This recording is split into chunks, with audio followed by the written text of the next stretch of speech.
Hey, what's up? JJ here, and today we're looking at the LEGO Collectible Minifigures for the Dungeons & Dragons series.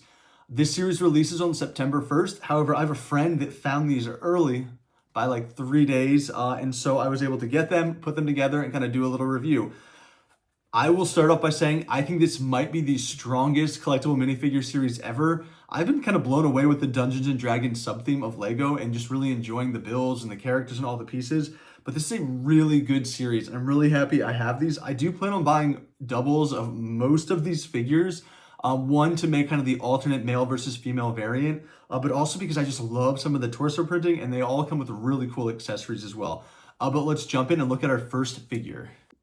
First up here, we have the Dwarf Barbarian. A really cool torso printing, as you can see. Many of the figures, 5 of them, are going to have these 2 headpieces, one with the more masculine and one with the more feminine. This Dwarf Barbarian has 2 accessories, kind of this torch as well as this axe, and this axe piece on the top is new. As you can see, it's just a single piece. I actually haven't seen this before. If you've seen another set, let me know. Now we're going to look at the different face prints. So here we can see, of course, the more masculine face print, a nice gap in the teeth, which is kind of new and unique. And the alternate face print, a bit angry, as we can see. Here we can see the angry of the more feminine faces. Pretty good expression. And then, of course, we can see the more neutral or happy face print for this Dwarf Barbarian. Now, this is kind of how I'm going to display my figure. I've decided I will likely pick up a second Dwarf Barbarian, especially once, these are easier to find and they're not new, so I'm not, stealing them from people who are looking to complete this set. Overall, actually a pretty average figure for this minifigure series, even though it's a great figure. I haven't pointed out yet that the base plates are really neat in the sense they have that rock work there. But yeah, this figure is just okay for me. It would be a strong figure in a normal minifigure series, but in this minifigure series where everyone is so strong, this one's just okay for me. Next, we have the Gith Warlock, also with 2 accessories. This really cool kind of tome that has his eye on the top. And then this, as far as I know, again, new kind of sickle sword piece, which is really neat. It's a lot of these figures come with duplicates of these little weapons. And so I plan to kind of just arrange them throughout the dungeons so various characters can find those extra additional weapons. Here you can see this figure has really neat torso printing in that dark blue, which I like a lot. And then some awesome storage there in the back as well with some keys and looks like bottles perhaps of potions. What is neat about this headpiece is if you notice the figure is yellow like traditional minifigure yellow. So we are getting this kind of hair and ear combo in that traditional minifigure yellow. Here we can see one of the more feminine faces, the angry side. And here we see the minifigure face, the happy of the feminine sides. Here is the masculine face printing with the angry facial expression. And then here is the masculine face print with the kind of neutral or positive expression. Really like that goatee on the face print, and this is how I will be displaying the Gith Warlock in my collection. Next up, we have the Tiefling Sorcerer, and this is a figure that I will 100% buy multiples of, even if there weren't the multiple face prints. I just think that dragon piece is so cool. Unfortunately, no additional pieces with this figure, but it would have been nice to get like an extra dragon as a bonus piece. And then just to look at the dragon from a few different angles, a really cool piece. And then the Tiefling Sorcerer has really good side arm printing around the wrist and shoulder. Pretty standard here on the front. I like the use of that orange, kind of showing the skin coloring as well. And then some good back printing here again with that tail piece, which is really nice. I do really like this hair piece there with the horns kind of built into it. Really neat, as well as this kind of magic sorcerer piece, which I haven't seen before either. I'm not sure if this is new, but again, these minifigures just have a lot of awesome pieces and accessories. Looking at the face print, here is the kind of positive or happy masculine face print for the Tiefling Sorcerer. And then here I quite like this negative or unhappy kind of facial expression for the sorcerer. And here is the more feminine, angry facial expression for the sorcerer. Really good detailing. I like the use of like those scale pieces kind of above the eyes. And here is the positive or happy facial expression. And this is how I'm going to display this minifigure until I get a second one, which I will utilize. I think the angry masculine face actually looks really good on this one. So we will see, but great figure. I'm excited to get that red dragon. Is that the baby of the red dragon from the Red Dragon sale? I don't know, but it looks so good. Next, we have the Dragonborn Paladin, and this is a figure that really blew me away, which is surprising because looking at them initially, this is not one I was super interested in, but one that I'm kind of obsessed with now. I do love the dragon head in gold, and I love this kind of armor piece, which we'll look at in just a moment. Without the armor piece, I feel like this torso and leg printing is so great. You can see the sidearm printing, and there's some cool printing on the back as well. But they really use some really neat kind of gold paint. And then this piece right here is just so stand out. I definitely want to add multiple of these to my collection. Obviously no multiple face prints, but I love the shield and kind of the staff with this kind of weird translucent, like pearly white color, which is really neat.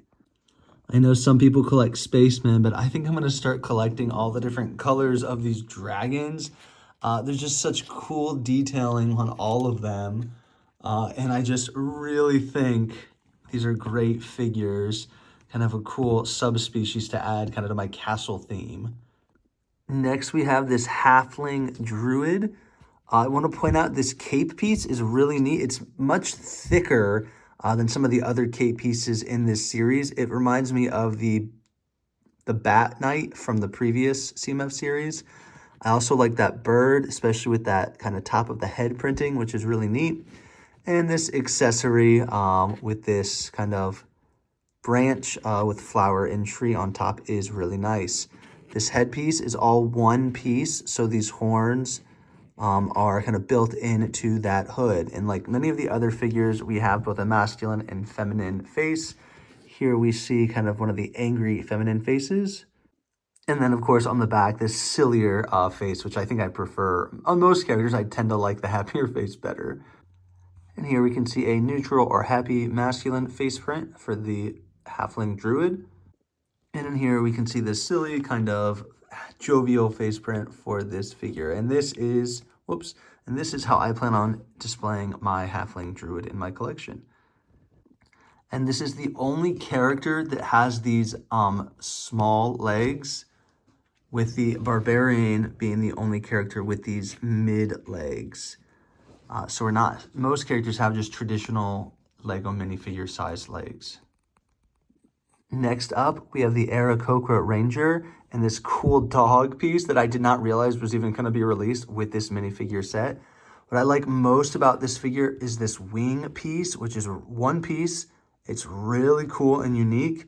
I've thought about submitting a Lego idea set for like the Supernatural vehicle, and this would make a perfect wing piece for Castiel, so that's something I'm considering. I do quite like the torso printing here, and the inclusion of course, this bow and arrow.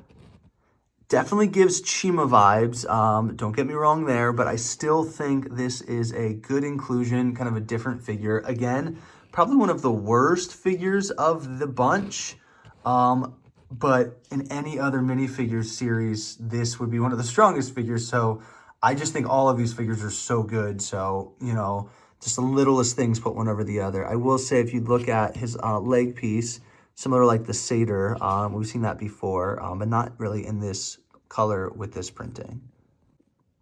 Next is the Mind Flayer, and this is a pretty cool character because you also get the Intellect Devourer, so almost like two characters in one. You know, there's side printing, there is obviously a unique molded face there, and there's some printing on the back as well. I do like the skirt piece in this black with these details. In general, I don't love the Mind Flayer. He was one I was most excited about, and it's fine. It would be, like I said, a great figure in other series. but it looks very squid-like and not quite as menacing as I was hoping. So this is the Mind Flayer. Here we see Strad Von Zarovich, and this is a cool figure. Let me just look at that torso printing. The red and that dark blue really creates a great contrast, especially with the silver embellishments. You can see a black rat piece with those red eyes, which is really neat. Comes with a nice long sword and a cup. Also a cape piece, and this one's, like I said, thinner than we saw with the Halfling Druid. This is the more traditional cape piece. A neat hair piece as well there in black. I don't have a ton of those in my collection, but really looking at that printing on the torso is great. He has a really cool alternate face print there with the fangs. And what I like about this figure is he has this really neat arm printing that's actually different on each side, but kind of matches the outfit. So here we can see kind of that fur piece draped over his shoulder. It's neat how it follows all the way around on both the side and the back torso printing. Here we see the Elf Bard, and there's just some really neat printing on that instrument. A lot of really cool gold embellishments that really pop. Just a standard kind of gold sword. There's an extra, which I'll hide somewhere in the dungeon. A neat hairpiece, again with the ear combo connected to the hairpiece. It is in tan this time, so we're not getting that yellow, which was neat. And I do like this scarf piece as well. You kind of have the hood there on the back, which is really neat. But let's look at the 4 face prints. Here we see one of the feminine face prints. And what I really like is that silver lipstick really makes this stand out. And the alternate face print is still that silver lipstick, which looks really good. And then singing, which makes sense for the Elf Bard. And here we see the masculine singing face print for the Elf Bard, really neat. And then the more neutral or happy face print for the Elf Bard. And this is how I will be displaying this minifigure. This is definitely what I'm going to buy multiples of. I kind of like all 4 face prints, so I might buy 4 of them. I need to see if I can find additional hair pieces that would kind of fit this character, just because I wouldn't want to use the same hair piece 4 times, you know, if they were all supposed to be different characters. But I think we have quite a few ear and hair combos in this kind of tan flesh tone color. Next, we see the Lady of Pain. I really like the orange color of the arms, torso, and that skirt piece, which is really neat. And I love this cape piece. If you notice, it's actually longer than the minifigure because there's this clear cylinder circular piece that Lady of Pain stands on, which is really nice. And talking about extra pieces, this set comes with 2 of those printed little spell magic pieces that this character is holding, which is really neat. There is no official face print because the face printing is actually on this piece, which is a little softer than traditional Lego piece. And it's kind of like goes over top the headpiece. Overall, a good figure. Again, I really think this series is so strong. I really think I might prefer the heroes over the villains, which is not usually how I feel. But there's just so much detail on all of these figures. Oh, look at that printing on the torso. Just a really good villainous figure. Next up, we have the Necromancer, Szass Tam, and really neat face printing there. I just want to kind of zoom in so you can see all the different details there, especially on the forehead. And then this red piece, that is a skeleton face printed on there, and that's translucent red, which I just haven't seen something like that before, so I really like that. This character, of course, comes with a cape, kind of the secondary cape also that goes above the head, and then this fire piece kind of sending a fireball. Now, there isn't an alternate face print, but there is back printing on the face or the head that I wanted to show. As you can see, it's kind of that similar design that we see on the front of the face. And then again, looking here at the torso, I really like, you can see kind of the bones inside this character, the ribs. I think they did a good job kind of creating that in minifigure form, kind of the best they could with that printing there on the torso. Here we see Tasha, the Witch Queen.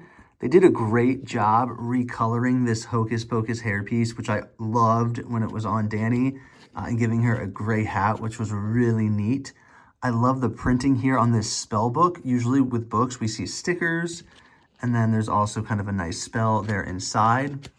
She also comes with a cauldron, and I wasn't sure at first what to do because it comes with this like flame piece in pink, but if you put it sideways, it almost looks like the cauldron is bubbling, which is really neat. On her face print, I really like that kind of mole underneath of her lip.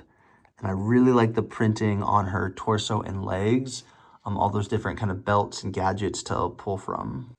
And then her alternate face print, kind of an evil laugh maybe. I don't think she's too jovial, but again, here we can see the really nice back printing, and there's some really good arm printing that kind of matches that same design kind of around her body. Again, a very strong figure. Maybe not the strongest in this series, but any other series, it would be one of the strongest. But I really like the recoloring in gray. I feel like I can get a lot of uses out of that if I were to make a custom witch figure. Let me know what you think of the minifigures from this series. I just think there are so many strong characters. These are characters I will buy multiple doubles of many of them to create customs. And I'm also looking for torsos and legs where I can make additional figures if I want the masculine and feminine alternate versions of the original heroes that came with the red dragon's tail. Let me know what you think of this set and if you plan on picking up the Dungeons & Dragons collectible minifigure series. I plan on displaying mine here with the red dragon's tail.